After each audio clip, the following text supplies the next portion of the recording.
श्री स्वामी समर्थ. आजच्या कलियुगातील नवसंजीवनी म्हणून ओळखला जाणारा ग्रंथ म्हणजेच आपला गुरुचरित्र ग्रंथ. अमृताप्रमाणे तिचे बोल आहेत. वेदाप्रमाणे मान्यता आहे या ग्रंथाला आणि या ग्रंथामध्ये भरपूर असे दिव्य अनुभव आहेत. एखादे मोठे संकट आले असता या ग्रंथाचे वाचन केले तर नक्की संकट दूर होते अशी ही मान्यता आहे. तर या ग्रंथातील प्रत्येक अध्यायाचे वेगळे असे महत्त्व आहे. चला तर मग जाणून घेऊया प्रत्येक अध्यायाचे वेगळे असे महत्त्व.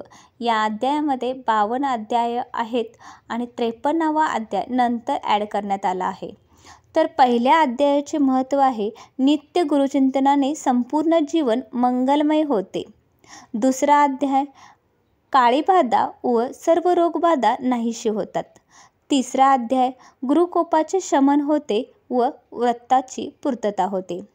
चौथा अध्याय स्त्री छलनाचा दोष जातो व स्वहिताचे रक्षण होते. पाचवा अध्याय शारीरिक व्यंग नष्ट होतात व ज्ञानाची प्राप्ती होते. अध्याय 6 दैवी कोप दूर होतो व विद्येची प्राप्ती होते. अध्याय 7 पंचमहापापादी सर्व पातके नाहीशी होतात. अध्याय 8 बुद्धिमांद्य नाहीशी होतात आणि विवाह कार्य सुलभ होतात. अध्याय 9 सर्व शुभकामना गुरुकृपेने पूर्ण होतात. अध्याय 10 नवस फळाला येतो, चोरीचा आळ दूर होतो. अध्याय 11 वांझपणा दोष दूर होतो तसेच वेडही नाहीसे होते. अध्याय 12 संकटे दारिद्र्य याचे निवारण होते. अध्याय 13 सर्व प्रकारच्या पोटाच्या व्याधी नाहीशा होतात. अध्याय 14 प्राणघातक गंडांतरापासून आपले संरक्षण होते. अध्याय 15 तीर्थयात्रांना सफलता प्राप्त होते. अध्याय 16 आदरणीयांची निंदा किंवा अपमान केल्याचा दोष दूर होतो. अध्याय 17 ज्ञान व गुरुकृपा यांचा लाभ मिळतो. अध्याय 18 संपत्तीचा लाभ होऊन दारिद्र्य नष्ट होते. अध्याय 19 भाग्यवृद्धी होते, सद्गुरूंचा लाभ होतो. त्रिस्थळाची यात्रा केल्याचे पुण्यही आपल्याला लाभते. अध्याय 20 गुरुस्मरण करुणी मनी पूजिता करी ओ गुरुचरणी तुझे पाप होईल धुनी ब्रह्मसंबंधा परी हरेल. अध्याय 21 मृत्यूभयापासून मुक्तता. अध्याय 22 वांझपणा दूर होतो, बाळंतीणी चांगले दूध येते. अध्याय 23 पिशाच्चबाधा नष्ट होते, राज्यमान्यता प्राप्त होते. अध्याय 24 भ्रम व वैचारिक गोंधळ दूर होऊन मनशांती लाभते. अध्याय 25 अपात्र लोकांच्या संपर्कात त्याचे दुष्परिणाम टाळता येतात. अध्याय 26 शत्रू निष्भ्रम होऊन शरण जातात किंवा शरण येतात. अध्याय 27 गर्व नष्ट होऊन चित्त शुद्ध होते. अध्याय 28 वाईट कर्माचे दोष दूर होतात. अध्याय 29 स्त्री छलनाचा वासनेचा दोष दूर होऊन पावित्र्य लाभते.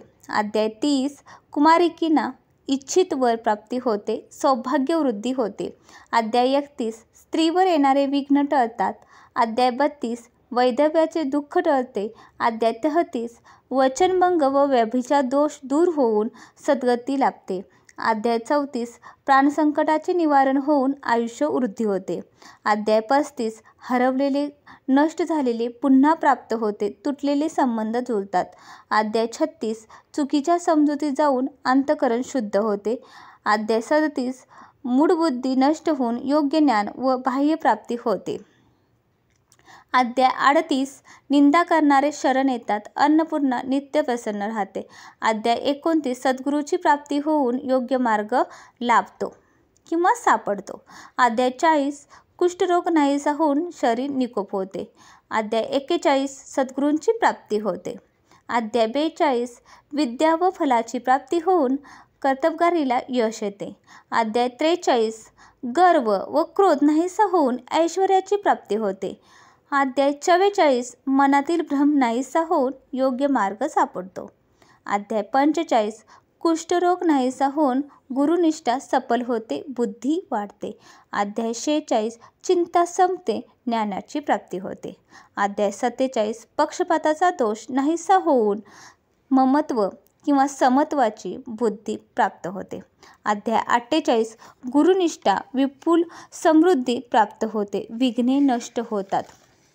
अध्याय 49 तीर्थक्षेत्राबद्दल आदर वाटतो, सर्व पापांचे हरण होते. अध्याय 50 ग्रंथीरोग त्वचारोग नष्ट होऊन शरीर सुख मिळते. अध्याय 51 मोक्षप्राप्ती होते, सुख समृद्धी मिळते. अध्याय 52 श्रद्धेला चांगली फळे येतात व संपूर्ण ग्रंथ वाचनाचे फळ मिळते.